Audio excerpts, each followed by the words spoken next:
Welcome to the Prog Talks by the Progspace.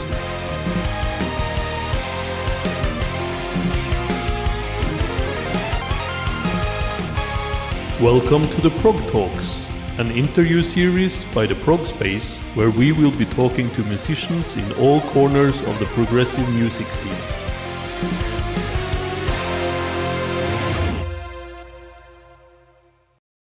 Welcome back to another episode of the Prog Talks. I'm your host, Dario, and this is another episode. Yes, and before we jump in, as always, a little reminder to get us a cup of tea, which is really appreciated. It helps us out a lot. And without further ado, I would like to welcome today's guests, and that is Michael and Orestis from the band Pelagic.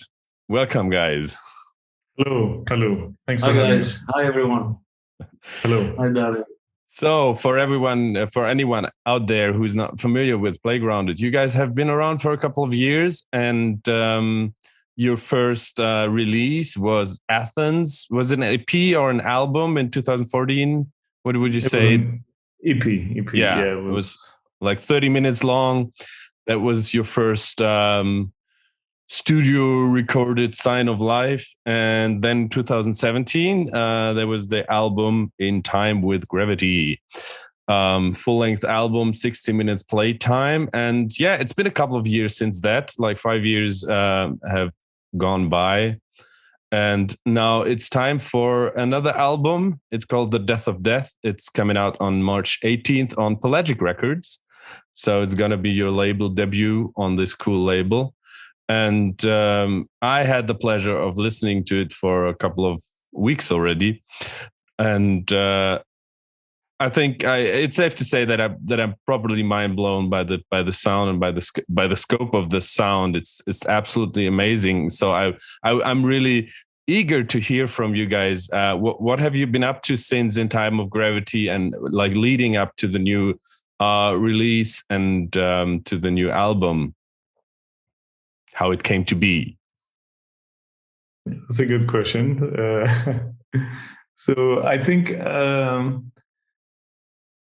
think it was kind of a natural progression to go to this album because we learned a lot from In Time with Gravity in terms of what we wanted our sound to be and what worked in what we thought our sound should be. In Time with Gravity didn't work. And what didn't work, yeah. Because In Time with Gravity was a big experimentation for us. We were trying to introduce something very personal to the band, not personal to us, but very, very specific to how we wanted the band to sound like. To say it in a very broad way, it should be a combination of electronics and heavy music. And we tried different things, and we found that indeed some worked, some didn't work. Playing those songs live was also a big lesson for us in terms of does it work or not. But maybe somebody would say this is the more technical or maybe blunt aspects of the process. Another important part of the process was the fact that we grew as people, as musicians, as songwriters, and what we experience in our lives and in our relationships within the band, but also our relationship to the world, really kind of worked its way into the lyrics and the music. So I think that's what's happened in between. So Orestis? No, just one more thing, which is a bit more specific to just add to the conversation, is that also every member of the band worked on progressing what they wanted to do with their instruments, delve deeper into techniques and compositional aspects of the whole album.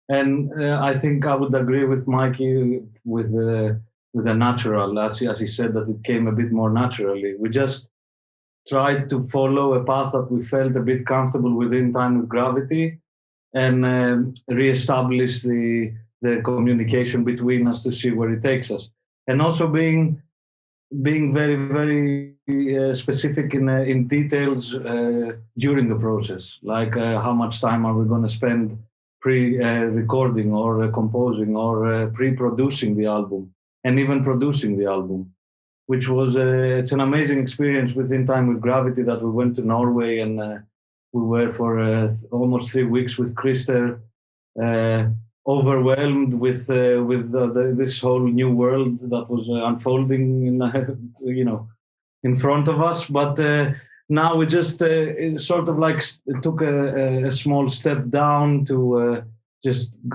come into a local studio, having it for ourselves for a month or even more if it was necessary, to just take things slower, enjoy it, digest them, and so yeah, the natural aspect is for sure there, as Mikey mentioned. You just mentioned your local studio. So you guys are from Greece, but you're kind of located in the Netherlands since a couple of years. So when you say local studio, do you mean it was in Greece or in the Netherlands? Yeah, that's a good one. Now only my brother still lives in the Netherlands. Michael and Stavros are going in and out of Greece, and me and Yorgos, we just finished what we were doing in the Netherlands, and we just follow the path of Greece now. So yeah, by saying local, I mean a very, very nice studio in just outside Athens that we had the pleasure of doing all this job. We'll mention, MD, of course, MD Recording Studios. Shout out to Nikos. That's where we recorded. Yeah, you just you mentioned Athens, which was, of course, the title of your first EP, and then in Time with Gravity there was a song called Rotterdam, which I guess was the city most of you were living at the time. So on the new album, there's no song with a new city name. So I guess it's you guys haven't settled in a new city yet, right? Or we abandoned the concept, I think. Of that. Going back into the music, and I mean, it's safe to say with an album title like The Death of Death, that the music is going to be dark. You also mentioned already that you started incorporating all these, electronic production, the sounds into the music, and in Time with Gravity, and now kind of knew what worked, and so that is where you're coming from. Listening to The Death of Death, I feel that it's a very, very coherent album, and it's very like it's one unit, and I think the songwriting is very concise and precise, and compared also to in Time with Gravity, where you were still a little bit more experimenting. So when you worked on the songs, did you spend more time on the songwriting itself, or more time with perfecting the sound?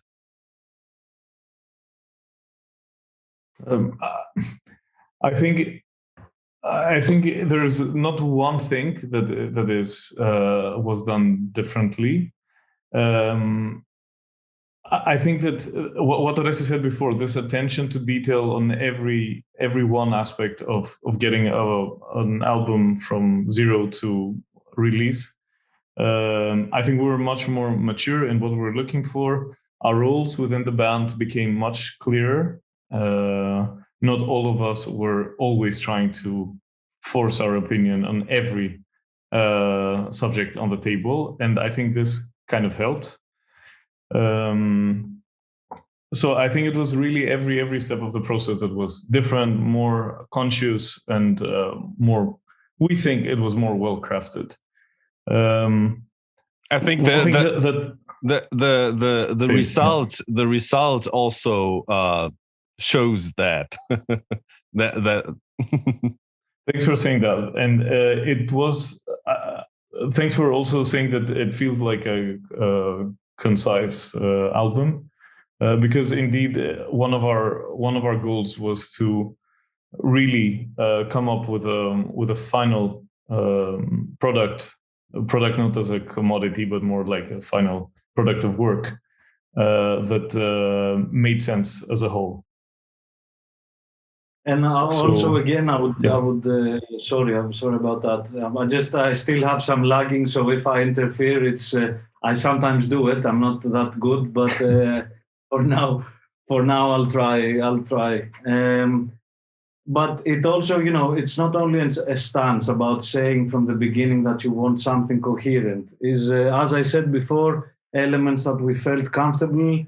We just delved more in depth to them in the songwriting, and then because I think these all these steps in the process are not really distinct between each other in time. There's no specific beginning and ending to all these things. So it's like starting off with the sound, seeing the rhythmical aspects, trying to see similarities between songs, but also differences between songs, and taking them out of the equation or into a new equation. So I think the coherence comes with a very specific, not very strict process, but with a very specific process. Till the end, like even when almost we were mixing, there were some things that we felt that were not working with the amazing job that Crystal was doing in mixing and bringing all the clarity and all the depth of the sound. So we had to, in the process, maybe take some things out because they were working on their own. So I'm trying to say that it's all a process that goes back and forth, and it's not only about us. There were people that helped out with their opinions, and they were also eager to work on this album. So we took a lot during the process, from friends, from the engineers, from the mixing process, from everything. Another thing I think we should say at this point is that although it's not a concept album, there is a line going through it, and this line is movement, and this non-linear process that Orestis is trying to describe is exactly what we're also trying to capture in this album, feeling that it's the way that society works, nature works. So this non-linear element, this clashing, conflicting element, is what we're trying to get in there. And of course, there's still another clash between being precise and complete and allowing this movement to work. And all those clashes lead to movement and creation, and this is how an album is made, I guess. And tension also, which is of course very important in music. Orestis, you mentioned the depth and of the sound, and within the very first chord of the whole album, it's the opening track is the Swan, right? It was the second single, and this one huge chord. I already fell in love with the album with this one, one chord, and it reminded me of the way it sounded, like with all its depth and heaviness, but also with its warmth, but also darkness. It reminded me a lot of a swarm of the Sun from Sweden, a post-metal band. Quite similar, huge sound, and but going more into in depth with the electronic elements, combined with the heaviness of heavy music. I think what also stands out, I just mentioned that there's a warmth to it, and sometimes when you mention art, there's electronic elements. Maybe you would think of something cold or industrial, and Yeah, I'm really interested in the creational in the process, creating these like injecting electronic elements, but not like not losing any warmth or like authenticity or realness. I don't know how to describe. I hope you guys understand what I mean. Yeah, I can start off, and we'll see where this question takes us. But the one thing that it's interesting that you mentioned is the infusing electronic into a more heavy and a rock, let's say, setup. I would argue that most of the times, and this is what actually separates it from other things, that the electronic elements aesthetically they're not infused in something like that. Rather, sometimes it's the opposite, the other way around. Like the electronics dictate what all the other aspects are, what are going to do, and how are going to revolve. He's just saying that because he's just saying that because he's a synth player. Yeah, of course. It's my question now. It's my question. But indeed, this is how we work. Indeed, this is how we work. So he's not making it up. The electronics do dictate. Not always, but it's not. There is no secondary element here. It's always sort of like trying to maintain a balance. Sometimes the electronics come and move forward the sound and the choices in the songs, and other times they come to fill in gaps or make the space even larger. So we don't see electronics and all the other instruments as something separate. Rather, everything is like an element that works in the dynamics, in the rhythm, in the harshness of the sound or the color, because you mentioned also color in the sound. And one last thing, just not to take it very far. I was sure that this was going to happen, but anyway, the electronic music also has many layers and almost infinite choices in what you're doing when designing a sound. It depends a lot on the initial source. It depends on how you manipulate it, and in the end, very abstractly, what kind of feeling you want to get out of the sounds. So by injecting, for instance, noise or noisier sources into your elements and not have this clarity and this digital aspect of, let's say, just a sound there that might go to industrial sound or, recordings of large, huge metallic sounds. If you use a different source, then it might take you somewhere else. So then even all the choices in the process might follow this thing. If the vocals, for instance, are having like a calm and a warm tone, if we can use these terms, I'm not very fond with these, but anyway, then my goal also is to just try and capture it. It's not something specific, but I agree with what you're saying. Like all of these things, like take you towards a coherence that we're trying to maintain. Yeah. Yeah. Extra small thing about the warmth. I'm also not sure if you can really describe music as warm, but it is a term that I like because warmth kind of brings humans, people in mind, and what we're trying to do is to make music that does have a prevalent human element. It is about society. It is about people, individuals. It is about change in society, and it's also about nature. And nature, the way we experience it, at least, is it has this human element.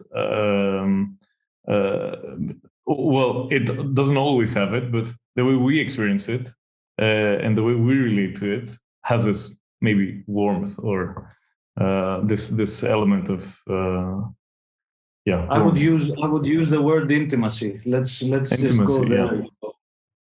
Sort of like it's inviting in a sense. Like when we were composing, we felt comfortable just spending many hours, just looking at this and looking at that. So it's a sort of like a comfort space, let's say, for the listener and for us as listeners also. Yeah. So this is important also. When we listen and we tweak things and we change things, we also have, we felt like we were in such a space, an inviting space to work in. Yeah. So you guys were supposed to play the Prog Power Europe Festival in 2020 already, right? And now you just got re-booked or re-announced for this year's festival. Finally, very much looking forward to that. How has the pandemic influenced the release of the album? Was it ready already back then, or did you use the time now to finish it and perfect it? I think the album has really been completely ready. I mean, mastered for like a year now. I think we agreed on which the final master would be around February November. last year. No, November we got the first masters, but we finished the process a bit after New Year's. So how has the pandemic influenced us? We haven't played live in like 2 years, or I don't know how long anymore. So we're super excited to be on Prog Power. We also have something else in line again for the Netherlands. We also have things being prepared for Greece, and hopefully something bigger, but none of it is yet announceable. Right. So yeah, but we are going to play live, and a lot of it. Awesome.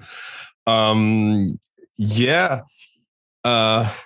Let me gather my thoughts quickly. Where did I want to go now? But to just add one thing, since you're still looking, it's like we took as much advantage as we could during the pandemic, like from the first wave back in March 2020. It was a period for us that we worked on the album and the ideas a lot. So we wanted to get it out, and this is the only thing that we could actually do in that time. So I think we took advantage of it. Yeah, as hard as it was, we were meeting here and there, and yeah, now we're excited. Let's do it. Yeah, you absolutely should be excited. You guys, as I already mentioned, The Death of Death is going to be released on the amazing Pelagic Records, which is a perfect home, I think, for this kind of sound, for this album. And yeah, I just have to say it. I have the feeling that The Death of Death is like in its perfection. It is maybe your night is the new day. How do you what would you think about that? Okay, too big of a comparison. Of course, this is a record we really like, especially Stavros. I think Stavros, our singer, was the one who introduced us to Catatonia, and of course it's like a huge record for us. And a very big influence also. Yeah. Also an influence, yeah.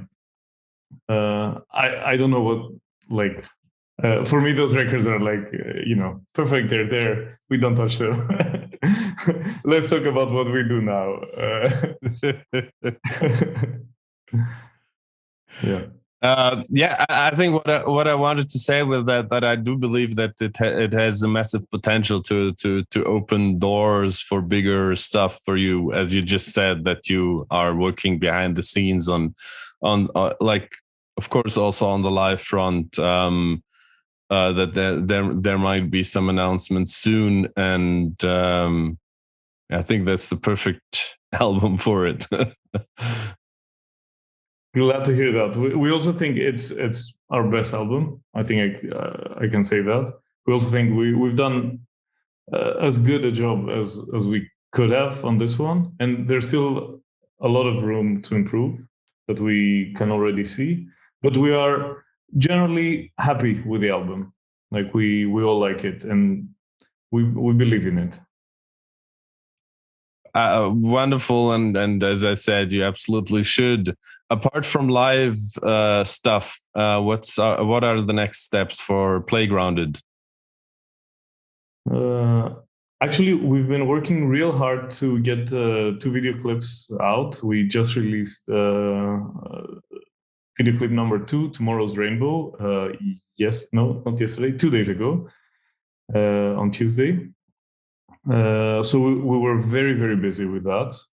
And we were very lucky to have very experienced people around us to guide us around the process, but also to actually go through it with us. And this took a lot of our time.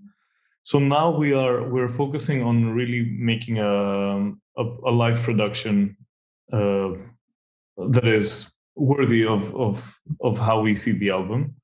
So that's what we're going to be working on in the very near future.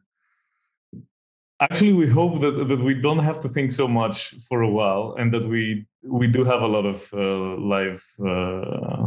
live gigs to attend to. So naturally, another record will come later, but for now we're really looking at the live part. Yeah. You want to add something, Orestis?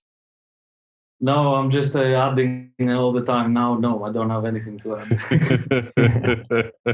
I was not sure. Yeah, I was not sure here.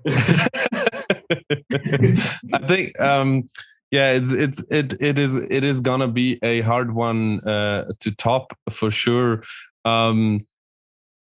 Speaking of live opportunities, are there any current bands, no matter if they're huge, if they're small, if they're new, if they're old, you would like to play live with now at this point in time? Okay, there's always a very quick answer to this question. And I think it's Carnival, but our label mates, The Ocean, have gotten this slot. so we cannot say anything about this. But of course, there are many more bands that we would love to play live with. The Ocean is one of them. We've never played with them. And I've been to 3-4 gigs of them, and I always love the experience. They're very, very nice to watch live. I don't know. Orestis says there are so many bands. I don't know, Tool. It'd be nice to play with Tool. Orestis? I don't have something very specific. I would go also with now that we are closer with Pelagic and all that, and we had the chance to listen also to some bands from the roster there, smaller ones that probably we didn't have the chance to listen before. Like I would see ourselves nicely with like a Psychonaut, for instance. I think it would be amazing band, a massive live, which would probably complement aspects that we don't have, and we could complement aspects that the guys don't. So as an overall experience, I think it would be a very nice one. I'm very excited. I've seen them live. We went to the Pelagic Festival in Antwerp some months ago. Nice. It felt like it wasn't COVID anymore for like a brief period of time, and their live show is very, very nice. I was really impressed. Awesome. I think some of the members, or maybe ex-members, I might be mistaken, but I think there's a new band that like they're kind of related to Psychonaut. I think Hippotractor. Yeah. Also really cool band. Yeah. They released their debut album last year, Meridian, which was really cool stuff. That I really like that one. I'm just looking at my notes, and the previous episode of the Prog Talks was with Soul Splitter from Germany. I think that could be also a nice match. I know the name, but I don't think I've really listened to the band. They just released. Maybe we should. Okay. Yeah, their second. I'll make a note. their second album, Connection, is dropping a week before the Death of Death. Okay. Yeah, wonderful. I'm super excited for people out there to actually hear the Death of Death finally. And I'm super stoked to see their reactions. I think, it has the potential to blow up and surprise and amaze people. Thank you, Michael and Orestis, for taking your time and talking to us. Thank you. You guys out there, don't forget to check out Playgrounded, The Death of Death, a new album out on Pelagic Records on March 18th. And of course, follow them on all the socials. We're going to put the links everywhere and also in the description.